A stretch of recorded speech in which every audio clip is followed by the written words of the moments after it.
अरविंद केजरीवाल के इस्तीफे के ऐलान के बाद से दिल्ली में हलचल काफी तेज है। कल वो आधिकारिक रूप से इस्तीफा देने वाले हैं। कौन बनेगा दिल्ली का मुख्यमंत्री, इस पर अटकलों का बाजार बेहद गर्म है। विचार विमर्श का दौर भी काफी तेज है। और देखिए, आम आदमी पार्टी के राज्यसभा सदस्य राघव चड्ढा सीएम निवास पर पहुंच चुके हैं। थोड़ी देर में पूर्व डिप्टी सीएम और हाल में तिहाड़ जेल से बाहर आए मनीष सिसोदिया सीएम केजरीवाल के घर जाएंगे और केजरीवाल के इस्तीफे के ऐलान के बाद दोनों की पहली मुलाकात होगी। इस मुलाकात में दिल्ली में नए मुख्यमंत्री के नाम को लेकर चर्चा हो सकती है। और इसके बाद आज शाम आम आदमी पार्टी की पॉलिटिकल अफेयर्स कमेटी की बैठक भी है, जहां पीएसी की बैठक शाम को सीएम आवास पर होगी।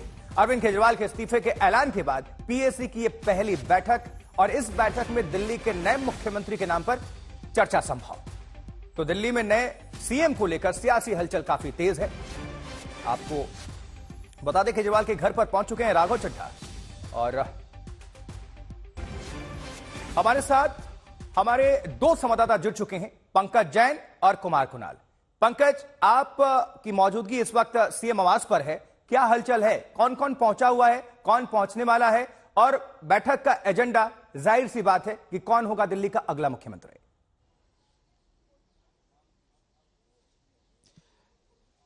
बिल्कुल, आपने जब मुख्यमंत्री अरविंद केजरीवाल ने इस्तीफा दिया और उसके बाद राघव चड्ढा को भी सुना होगा कि वो बयान देते हुए नजर आए थे। और इस वक्त हम तस्वीरें आपको दिखाते हैं मुख्यमंत्री आवास की कि यहाँ पर राघव चड्ढा पहुंचे हुए हैं अरविंद केजरीवाल से मुलाकात करने से पहले। और ये भी खबर है कि मनीष सिसोदिया को भी यहाँ पर अरविंद केजरीवाल से मुलाकात करने के लिए पहुंचना है। तो आज का जो दिन है वो बैठकों का दिन है। अरविंद केजरीवाल के साथ कई राउंड की बैठक होगी और सबसे पहले अभी राघव चड्ढा मुलाकात कर रहे हैं, तो वहीं इसके बाद मनीष सिसोदिया अगला मुख्यमंत्री कौन होगा इस मुद्दे को लेकर भी चर्चा करने के लिए आएंगे। और इसके बाद शाम को बताया जा रहा है कि 5 बजे के बाद पॉलिटिकल अफेयर्स कमेटी की बैठक होगी, उसमें तमाम नेता मौजूद रहेंगे। अरविंद केजरीवाल, मनीष सिसोदिया, संजय सिंह, दुर्गेश पाठक, दिल्ली के जो मंत्री हैं, चाहे वो आतिशी हो या फिर इमरान हुसैन हो, और उसके अलावा पंकज गुप्ता, एनडी गुप्ता, ये सभी लोग पॉलिटिकल अफेयर्स कमेटी के चेहरे हैं। तो कहीं ना कहीं आज ऐसा लगता है कि एक ग्रीन सिग्नल मिल जाएगा कि अगला दिल्ली का मुख्यमंत्री कौन हो सकता है, क्योंकि आज भारी मंथन होने वाला है आम आदमी पार्टी नेताओं के बीच में। ठीक है पंकज, नजर बनाकर रखेगा आपका, हम फौरन रुक करते हैं। और कुमार, आपसे हम सवाल लें उसके पहले दर्शकों को बता दें कि अरविंद केजरीवाल के उत्तराधिकारी पर मंथन शुरू होने वाला है। और इससे पहले आज आम आदमी पार्टी की तरफ से पहली प्रेस कॉन्फ्रेंस हुई। दिल्ली के मंत्री सौरभ भारद्वाज ने अरविंद केजरीवाल के इस्तीफे को भगवान राम के वनवास से जोड़ दिया। देखिए, सौरभ भारद्वाज ने कहा है कि भगवान ने मर्यादा के लिए सत्ता का परित्याग किया। भगवान राम के भक्त, हनुमान के भक्त केजरीवाल ने भी मर्यादा के लिए ही सीएम की कुर्सी छोड़ने का फैसला लिया है। कहां की तुलना कहां से, आप सुनिए जरा पूरे बयान को।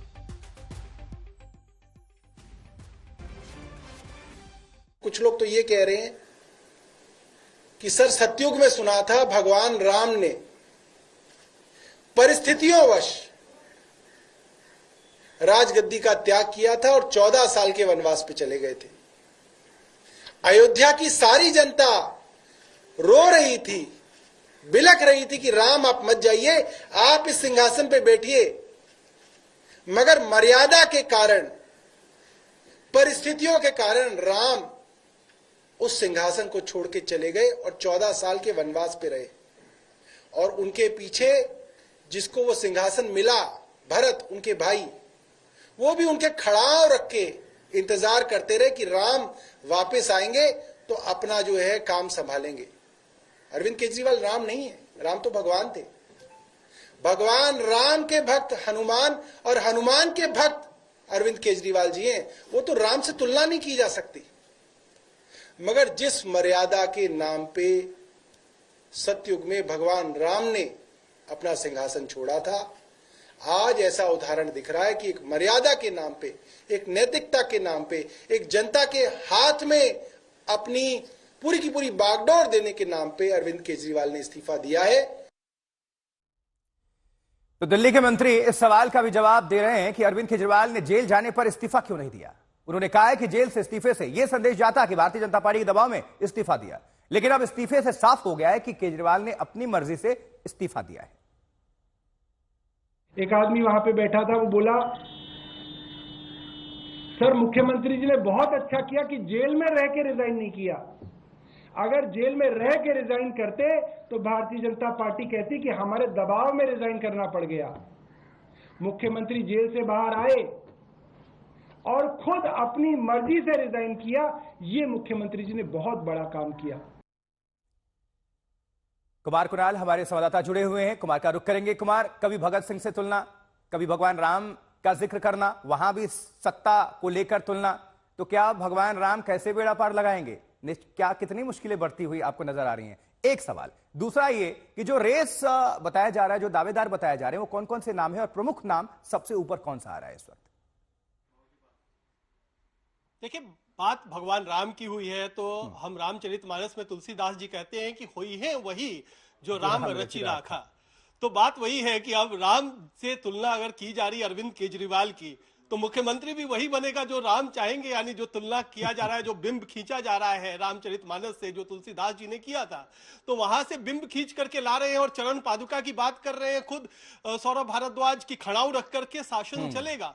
तो अब जब खड़ाऊ रख करके शासन चलना है तो कौन बनेगा? और किस, अगर अरविंद केजरीवाल की खड़ाऊ ही कुर्सी पर रहेगी तो इसका मतलब कोई डमी मुख्यमंत्री होगा। तो ये बात तो एक तरीके से चित्र स्पष्ट खींच दिया बिंबों के जरिए सौरभ भारद्वाज ने ही कि अरविंद केजरीवाल ही असली में ताकत रहेंगे कुर्सी के पीछे, और जो भी मुख्यमंत्री बनेगा वो अरविंद केजरीवाल से ही शक्तियां लेता रहेगा।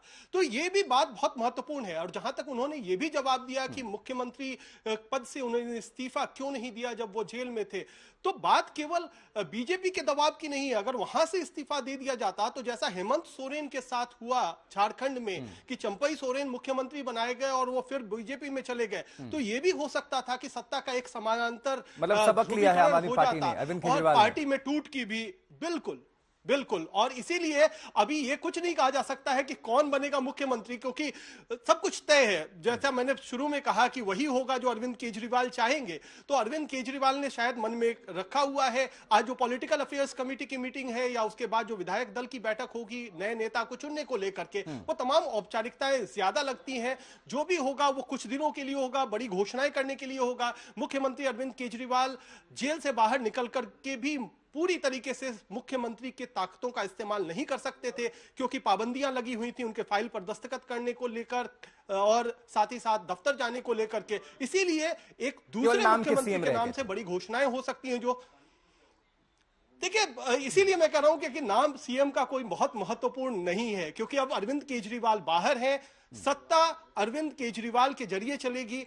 वैसा कोई होगा जो जिससे कोई बहुत ज्यादा खतरा नहीं होगा, क्योंकि यह भी बात आम आदमी पार्टी साफ कर चुकी है कि अगले चुनाव में अगर जीतती है तो मुख्यमंत्री अरविंद केजरीवाल ही होंगे। तो ये एक स्टॉप गैप अरेंजमेंट है, ये एक छोटी देर के लिए है। कितने दिनों के लिए, कितने महीनों के लिए, इस पर भी नहीं कहा जा सकता है। हो सकता है बड़ी घोषणाओं के बाद विधानसभा भंग करने की ही जो है उसके बाद कह दिया जाए, अनुशंसा कर दी जाए। तो ऐसे में कितने दिनों के लिए होगा, यह भी बहुत कयासबाजी, इस पर हम नहीं कर सकते हैं। लेकिन बहुत सारी चीजें तय, एक तरीके से एक तय रणनीति राजनीति में देखा गया है। बिल्कुल, कई बार दाव सही पड़ते हैं लेकिन कई बार दाव जो है उल्टे भी पड़ जाते हैं। तो वक्त का इंतजार करना होगा। कुणाल जुड़े रहिए हमारे साथ, पंकज आप भी हमारे साथ बने रहिए। भारतीय जनता पार्टी हमलावर है। मनोज तिवारी बीजेपी नेता क्या कह रहे हैं, सुनते हैं।